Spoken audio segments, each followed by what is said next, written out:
दोस्तों, अगर आप भी प्लानिंग कर रहे हैं एक कार ट्रंक ऑर्गेनाइजर को परचेज करने की तो ये वीडियो आपको हेल्प करेगा। इस वीडियो में हम रिव्यू करने वाले हैं हाउस ऑफ क्विक के कार ट्रंक ऑर्गेनाइजर को, जिसे हमने अमेजोन से मंगवाया था।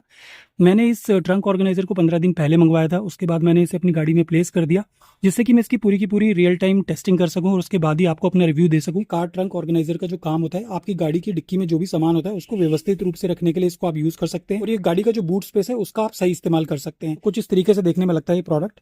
आप देखेंगे अभी भी मैंने इसमें सामान भरा हुआ है। मैंने इसमें कितना सामान भरा हुआ है, इसके अंदर कितना सामान आया है, वो भी एक बारी मैं पहले आपको निकाल के दिखा दूंगा। तो लुक वाइज देखने में काफी अच्छा लगता है ये प्रोडक्ट। अगर आपको भी ये मैटर करता है कि आपकी गाड़ी देखने में बहुत अच्छी लगे और आपकी गाड़ी के अंदर जो भी आप सामान वगैरह भी रखते हैं वो भी काफी ज्यादा व्यवस्थित रहे, ऑर्गेनाइज रहे, तो उस केस में आप इसको कंसिडर कर सकते हैं। तो इसमें ये सिंगल कलर ऑप्शन मिल जाता है। आप चाहें तो अमेजोन पर जाकर चेक भी कर सकते हैं। इसमें आपको ये ग्रे कलर का कलर ऑप्शन मिल जाता है। अगर लुक वाइज भी दिखाऊं तो आप देख सकते हैं कि इसने जो डिक्की का सामान है उसको पूरा का पूरा व्यवस्थित कर दिया। मेरा जो बूट स्पेस है उसको मैं अच्छे से यूज कर सकता हूँ। पूरा का पूरा मेरा जो बूट स्पेस है वो खाली है। जो सारा सामान था मेरी डिक्की के अंदर वो मैंने इस बैग के अंदर डाल दिया है। मटेरियल की मजबूती भी मुझे ठीक ठाक लगी। अगर मैं आपको यहाँ पे दिखाऊं तो आप देखेंगे कि अभी पूरा भरा हुआ है। इसमें क्या क्या भरा हुआ है वो भी मैं आपको एक बार ही दिखाऊंगा, बट मटेरियल की जो मजबूती है वो ठीक लगी। अगर आप यहाँ पे देखेंगे जो इसके थ्रेड्स वगैरह हैं वो भी काफी पक्के हैं।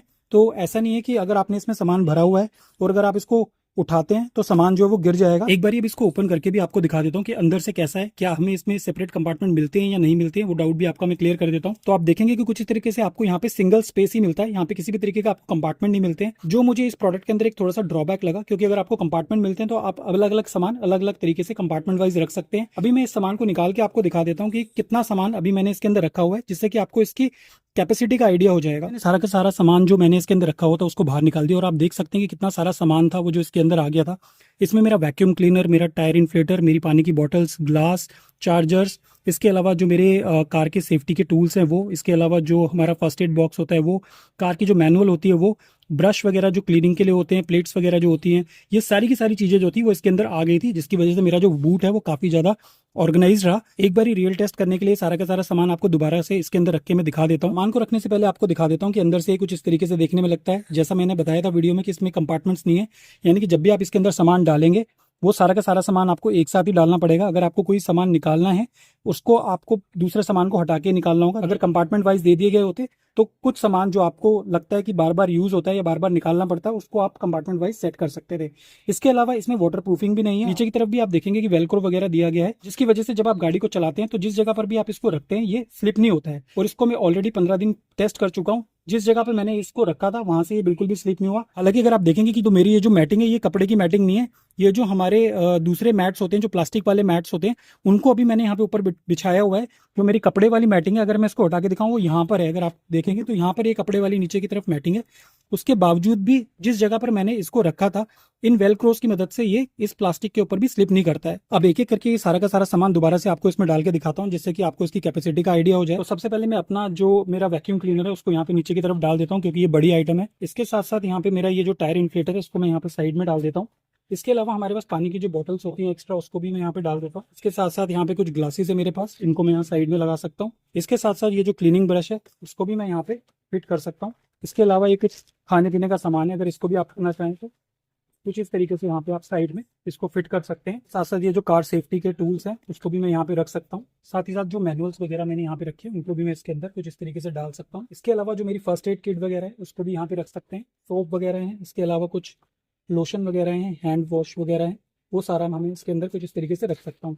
तो सारा का सारा सामान तो इसके अंदर आ जाता है। इवन आप ये क्लोथ भी इसके अंदर रख सकते हैं। सारा का सारा सामान तो इसके अंदर आ जाता है, लेकिन प्रॉब्लम ये है क्योंकि कंपार्टमेंट नहीं होते इसके अंदर, तो जब भी आपको किसी सामान को निकालना है तो आपको कुछ इस तरीके से सारे सामान को निकाल के उसको हटा के निकालना पड़ेगा, जिससे कि बार बार आपको पूरा का पूरा सामान बाहर निकालना पड़ता है। अभी आपने देखा कि ये सारा का सारा सामान मैंने इसके अंदर डाल दिया। अब एक बार इसको उठा के भी आपको दिखा देता हूँ कि क्या इसकी जो शेप है वो उठाते वक्त खराब हो जाती है या फिर क्या इसका जो वेलक्रो है वो यहाँ पे प्रॉपर पूरा का पूरा चिपका रहता है या नहीं। तो आप देख सकते हैं कि शेप कुछ ज़्यादा खराब होती नहीं है, और इसके अलावा जो वेलक्रो है वो काफ़ी ज़्यादा स्ट्रॉन्ग दिया गया है, जिससे कि यहाँ पे जो स्टिकीनेस है इसकी काफ़ी अच्छी है। आप देखेंगे कि इतना भारी होने के बावजूद भी ये खुलता नहीं है। अब लास्ट में बात कर लेते हैं बड़ी चीज़ों की, कि बड़ी चीज़ें इसमें आ पाती हैं नहीं। तो आपने देखा कि मैंने इसमें वैक्यूम क्लीनर और टायर इन्फ्लेटर तो रख दिया, लेकिन अगर अभी मेरे पास जंपर केबल वगैरह जो है या फिर जो टोइंग केबल वगैरह उसको अगर मैं इसके अंदर डालना चाहूँ तो वो आने में थोड़ा सा दिक्कत होगी, क्योंकि उसका जो रेडियस होता है वो थोड़ा ज़्यादा होता है।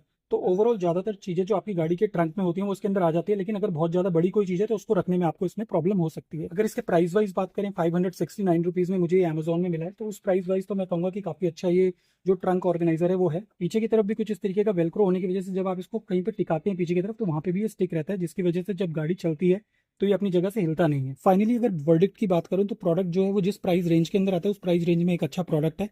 ये ना सिर्फ आप बड़ी गाड़ी में रख सकते हैं, मेरी जो गाड़ी है वो एमजी हेक्टर गाड़ी है जिसमें मैं इसको रख रहा हूँ।